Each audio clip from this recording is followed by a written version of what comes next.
Hello everyone, I'm Krishna. In this video, I'm going to discuss about integration.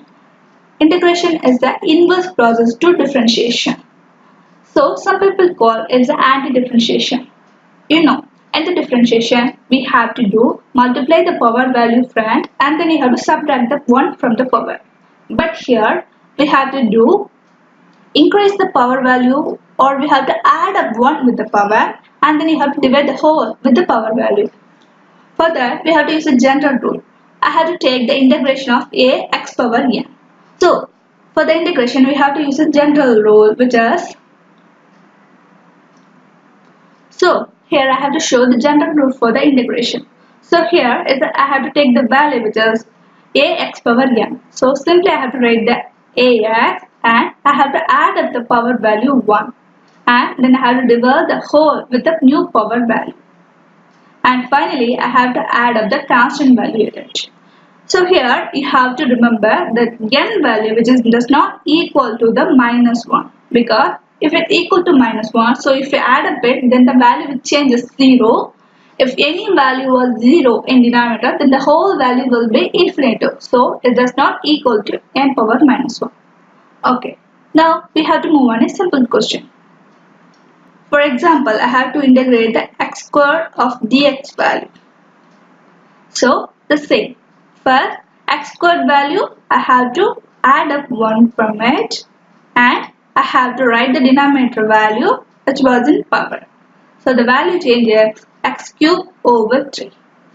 And finally, I have to add up the constant term with it. So, it's a finalized answer for the question. I have to do one more thing. So, the x power of minus 3 by dx. The same. So x power of minus 3 plus 1 I have to add up and I have to write the denominator, the power value. So it changes x power of minus 2 and denominator value also equal to minus 2. And I have to finally add up the constant term with it. So it's the finalized answer for it.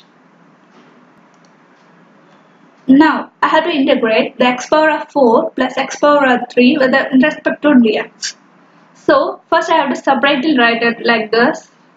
So it's x power of 4 and x power of 3.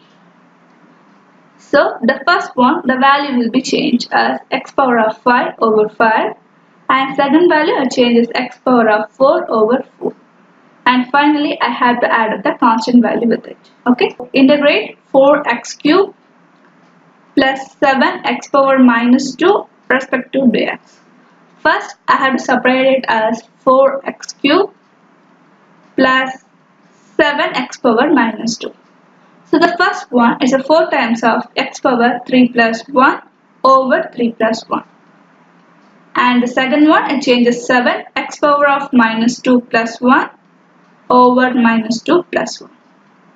So the first one, we got the value which is 4 x power 4 over 4. And the second one, 7 x power, so one was in negative, one was in positive, so that you have to subtract the value and put the negative sign. So it's a minus 1 over minus 1. So now I have to cancel the 4 from both numerator and denominator. So the final value which is equal to x power 4 and here it was a negative 1 in denominator. So I can simply make it as a negative 7 x power minus 1 plus c. So it's a finalized answer for the question. Next, I have to integrate x plus 2 the whole square with respect to dx. So it seems like a plus b the whole square, right? So I have to use a formula for a plus b the whole square which is equal to a square plus 2ab plus b square. So I have to take the x value as a and 2 value as a b.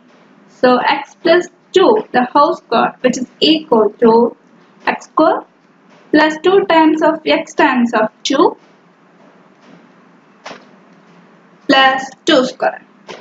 So if I add up it, I got the value x square plus 4x plus 4. So I have to integrate the x square plus 4x plus 4 respect to dx. The same, first I have to separate the things. So as the x square value, it changes x cube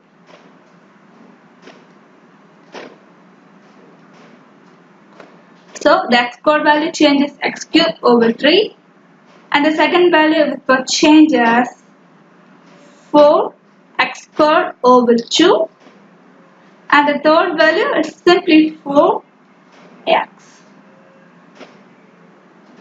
Finally, I have to add up the c with it. So it's a finalized answer for the question. So it's an interesting question. Integrate x plus root x plus cubic root x over x with respect to dx. First, I have to simply write the terms like integrate x, and the second value I can simply write as x 1 by 2, and the third value I can write x 1 by 3 over x with respect to dx. Now, I have to separately write the three terms with respect to the denominator value x. So, x by x, the first one, the second value is x 1 by 2 over x, and third value which is x 1 by 3 over x. So now I have to change the, first I have to cancel the x, and I have to change the denominator to the numerator. So the value was 1 plus x power of 1 by 2 minus 1, because if you are changing the x to numerator, then it changes -1. And the second one is x power of 1 by 3 minus 1 respect to dx. Now I can write 1 plus x power of 1 by 2 minus 1. If you do the cross multiplication, then you got the value which is x power of minus 1 by 2.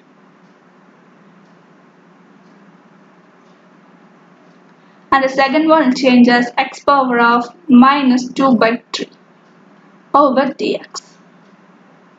After that, we have to do this normal integration process. So the first value will be changed as x, and the second value which is equal to x power of 1 by 2, because if you add up 1 with that, then it changes 1 by 2, and denominator value you got the 1 by 2, and then the third value x power of 2 by minus 2 by 3, you have to add up 1 it, then it changes 1 by 3 over 1 by 3. You have to add up the constant value with it. You can skip like this, otherwise you have to change it. Right, x, and the denominator was 1 by 2, so it changes multiplication here, so x, the multiplication with 2, and the x term, it was in 1 by 2, so you can simply say it as a square root, and the third one the same, so it was in multiplication with 3, so it's a 3, and it was a cubic root of x plus c. It's the finalized answer for the question. I hope you understand. Thank you for watching.